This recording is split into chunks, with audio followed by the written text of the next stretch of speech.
Hello, hello. John S. Rhodes here of the Rhodes Brothers, and welcome to Greater Wealth Through Mastery. This is what I would call the perfect Bitcoin selling plan. Now, this is what this all is about. It's so critical to think about your investments and when you're going to take profits. How do you know you're going to win? Here's how it goes.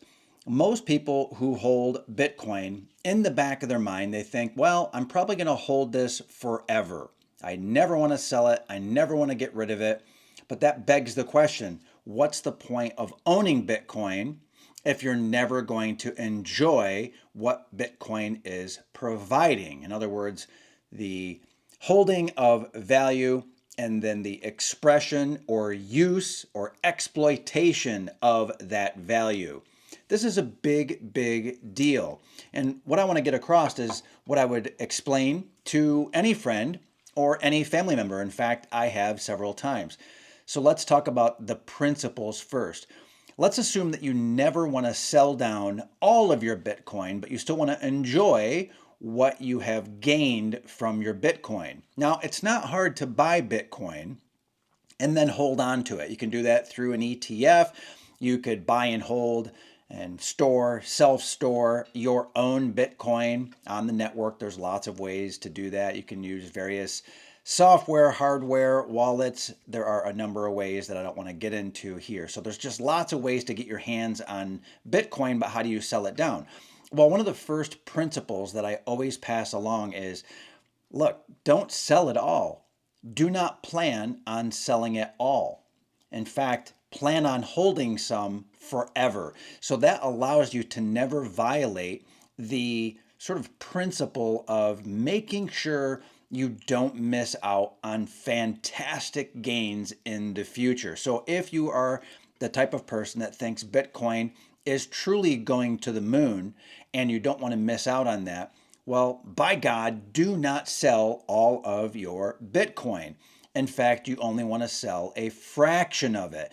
So, what this comes down to in my world for people that I talk to is I say, look, never sell more than 50% of your current stack. So, you're at this point in time, never sell more than 50%, no matter what, no matter how you feel, no matter what kind of situation that you might be in. Do whatever it takes so you never sell more than 50%. And the point of doing that, the key, is so that you don't regret missing out on fantastic gains. And if there are fantastic gains, then guess what? You'll be very happy that you kept half of your stack or more. Okay, so that prevents the downside risk. That is risk mitigation. That is a way of eliminating the risk, the fear of missing out, and so on and so forth. So it's something that I have done with other investments in the past, and I feel very, very good that I did not sell out completely. Now, if you did sell out for whatever reason, then you have to reconsider or rethink what it is you're going to do in the here and now to acquire more Bitcoin if you missed out. So that's a different set of principles. It's a different operating process. It's a different procedure. You got to figure out what makes sense for you to get your hands on more Bitcoin and then go from there. So this is truly for the person who is thinking, what should I do with my Bitcoin as the price is going up and I feel compelled to enjoy the gains? Keep that in mind. That's why the 50% is in place. That way you never go below, and it allows you to keep that war chest or that pot of gold that just never ever goes away. So that's the 50% rule. Now let's move on. Based on whatever your stack happens to be, okay, so let's just for fun say that you've got 2 Bitcoin. That makes it easy. 1 Bitcoin you will never sell no matter what.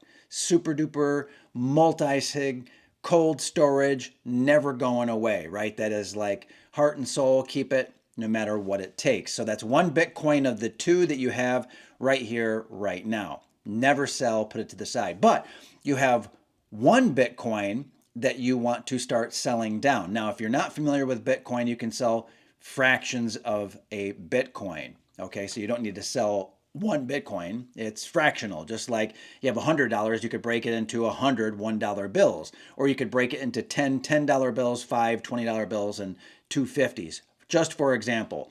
So you can fractionalize it pretty easy. So again, you've got the one Bitcoin remaining that you want to sell down. Well, how do you do that? Do you just sell it right now? So let's say the price goes from where it's at now to 100,000, 200, 500,000, a million. Well, do you sell it all like right now? I think no. I think one of the best things you can do is sort of the reverse of dollar cost averaging. I call it dollar cost selling. Nothing fancy there, but the idea is that as the price rises, you decide that you're going to sell either a certain percentage of what remains, or you sell a certain amount of what remains. So if you have one Bitcoin, you might say, well, I'm going to chop it into 10 different channels or tranches, right? So you can chop it into zero point 0.1, zero point 0.1, all the way up through, 0.1, which equals 1, because 0.1 times 10 is 1, right? So, or is it? Yes, in any event. So if you add it up, so 0.1, 0.1, 0.1, right, it's going to equal 1. In any event, so if you did that, then you might want to sell on the way up at certain levels. So I'm going to give you just an example. This is an exercise that I ran through so that I could understand where I might be selling. And I've made up some numbers to make this easy and clear. Again, we're assuming, one Bitcoin that we're selling in chunks. In fact, let's make it even easier, because what I did is I assumed that maybe you didn't have Bitcoin, but instead you have equivalent to one Bitcoin with, let's say, grayscale or something, right? GBTC. So grayscale, Bitcoin, and you're like ready to get rid of that. So I did something like this. So when Bitcoin hits $110,000, you sell down a small fraction. And then what you do is you sell down at 125,000 when Bitcoin hits 125,000, and then 150, 175, 185, 225, 250, 300, 500. Okay, so when Bitcoin is at 500,000, you've sold out the rest of your grayscale BTC, right? So the GBTC, you've sold out completely because you have this pile. You could do the exact same thing with Bitcoin itself and say, all right, well, I'm going to sell down 0.1 every time I get to the next 20,000 up. So it might be 100, 120, 140, 160. So you might do it that way. And that would be more conservative than saying, well, I'm going to sell when it hits every 30 or 40,000. So 140,000, 180,000, 220,000, and so on. So you can see what happens here is that you put rules in place that allow you to feel comfortable. It's like, well, yeah, I would sell if it hit 200. If Bitcoin hit 240,000, I would sell, 0.1 of my Bitcoin. And then again at 280 and then 320, of course, I would sell 0.1.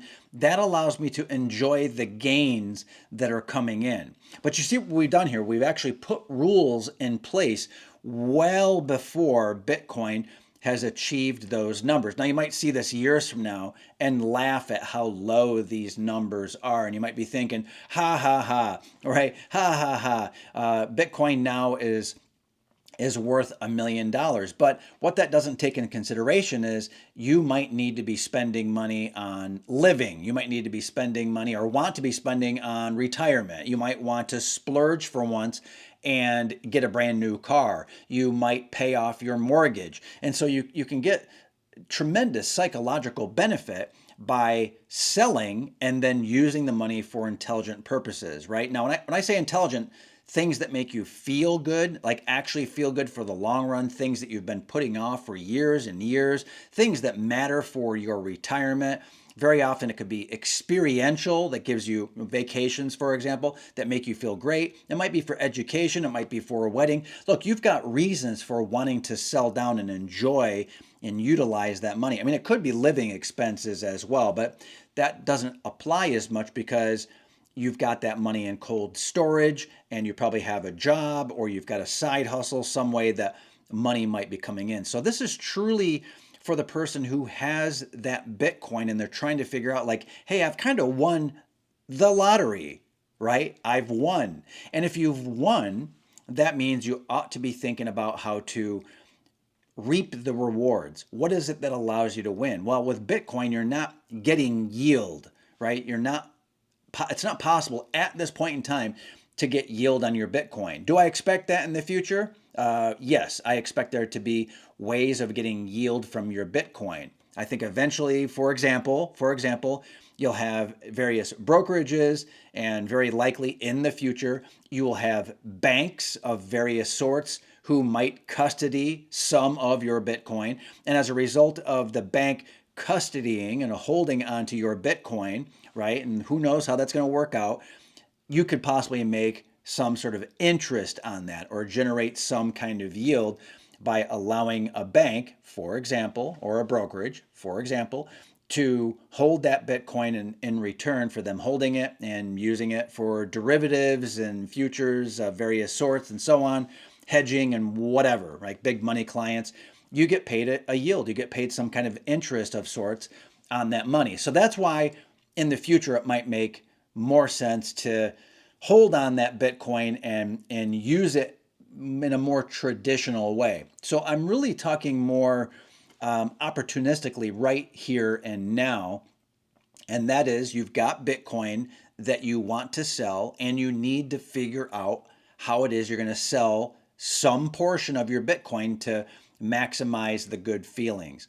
Now, for what it's worth, I personally like the idea of looking at some stack, some certain amount of Bitcoin, some certain amount of an ETF, right? So you've got IBIT, you've got IBIT, you've got that's BlackRock's, you've got Fidelity's, you've got Grayscale's, GBTC.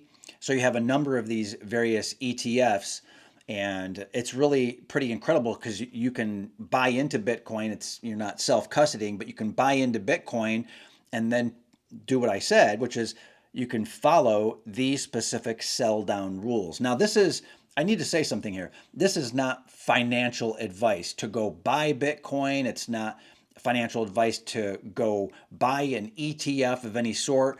My assumption is that you're wondering how other people think about selling down given what we know about Bitcoin. Now, remember, there's another aspect of this that's really, really quite incredible if you ask me. It's really something, is that you get the gains that you get with Bitcoin because of volatility. Now, many people think of risk as being volatility and volatility being risk, right? They tend to think that they are the same thing. Risk and volatility are the same thing. They're not. Risk is really about failure and losing your seed corn, losing your money. It's about losing. And you can look at that from the point of view of fundamental analysis. You can look at it in a whole variety of ways, like how mature is that company in terms of like a company. What is the risk of total failure of the Bitcoin network? What is the risk of major government action against Bitcoin? That's real risk. Volatility is your friend. When it comes to Bitcoin, let me say that again. When it comes to Bitcoin, volatility is your friend as long as you're willing to hold on. So you buy and you hold, and as long as you're willing to hold and you look at the medium to long term, then you can win. That's the past, that's the history. Past results do not tell you anything about the future at all, but history has shown us that Bitcoin volatility sort of washes out over time, and the upside volatility, that means, price spikes up, right? The God candle, which is the green candle up, right? When that green candle, in other words, the price goes from 50 to 100 to 500,000, just like that, right? So when you see that happen, it's like, wow, right? That's upside volatility. That is volatility. At the same time, volatility on the downside, right? So it's like, okay, we got Bitcoin at around 70,000 and it drops to 50,000. Like, in the long run, should be fine. In the short run, it can be very painful. And that's exactly the reason that upside volatility is the secret. That's the bonus part of this training, if you think about it, because you've probably thought of volatility and risk as being very similar, if not the same, because that's what we've been taught. That's what the brainwashing is all about. Like, oh yeah, we've got so much volatility, there's so much risk. False, especially when it comes to the longer term investments, because the longer you're able to hold, especially something like Bitcoin, you can capture the upside. That being said, how do you capture the upside? You do what I said, not financial advice, but this is the model that I have chosen to explain as clearly as I can. Save half, sell off the other half, but do it incrementally on the upside ahead of time before the emotions kick in. Because many people are thinking, okay, what I'm going to do is I'm going to sell when it goes up. Well, when? When will it go up? Number one. Number two, when are you going to sell at what point? In other words, when it goes up 10%, when it hits 100,000, when it hits 150,000, when it goes up, 50%? Like, what are your rules? So put the rules in place ahead of time. I like the idea of reverse dollar cost, right? So reverse dollar cost, like I said, is picking the amount that you're going to sell in total. In total. So we go back to the example of the 2 Bitcoin. It's 1 Bitcoin is the maximum amount you're going to sell down. And then you put in your various gates along the way. You put the gates in along the way. When it hits this, I sell this percent, then this percent, then this percent. Or when it hits this level, I'm going to sell this amount, right? This amount, 0.1, 0.1, 0.1, 0.1, for example. And you can do that based on the price of Bitcoin itself. Now, this works for other types of assets as well. The difference, and this is the key, right? The difference is with Bitcoin and the volatility, it can happen like in a snap, right? It can happen just like that. You could have a crazy up candle, crazy up candle. That can happen with any kind of asset, especially certain kinds of stocks. But with Bitcoin, it's more likely to happen than other types of variables. Second thing is that because it happens so large, so fast, that the emotions kick in more than seeing something that's steady state and increasing over time. It's easier to be, zen calm about that, right? Whereas with Bitcoin, it could be going and then bam, and it goes off the screen, right? And if that happens, what are you going to do? You're going to sell everything right then? Well, if you do that, if you sell everything right then, it could go higher. Absolutely, it could go higher. Because why? Because it's Bitcoin. All right, so that's what I've got. I wanted to share that with you. It's something that has come up with friends and family. Certainly people hit up the Rhodes brothers about how they allocate, how they think about buying mostly, like what should I buy? And we can't give financial advice, but people are constantly asking us, what should I be buying? What should I hold on to? What about higher yields? We cover these kinds of things in some of our products. We cover these things on this channel as well.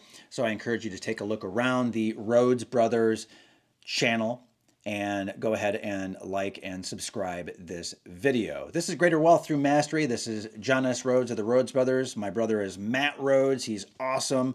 We've got some things down in the description for you that you can just go and grab hold of. If you have any comments, of course, down below, leave them, drop them in.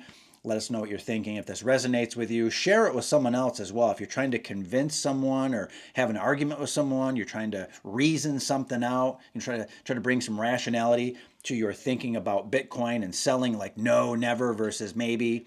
Here's how to do it. This video will help them tremendously. And I do encourage you to go back and listen to the parts that are the most important for you in terms of how do I sell down my Bitcoin in a rational way. And I guess the very, very last thing I would say is do this before it's too late. Do it before it's too late. The reason I'm talking about it right here, right now, today is I'm trying to do this myself for like the 3rd time now. Given what I know, given how I may or may not have Bitcoin and various assets and what I'm thinking about doing with them, I'm trying to reason and rationally think through the different pieces and parts here. Right along with you, right along with everyone. We all struggle. It's all challenging, but at the end of the day, good things can happen to good people. That's you. All right, thanks for the extra little time there at the end. I appreciate you. Enjoy the next video as well. Do not forget to subscribe. It really does mean a lot to us, and it does actually impact the algorithm, and it helps other people understand where you're coming from. Thank you. Take care. This is Jonas Rhodes signing off. Take care.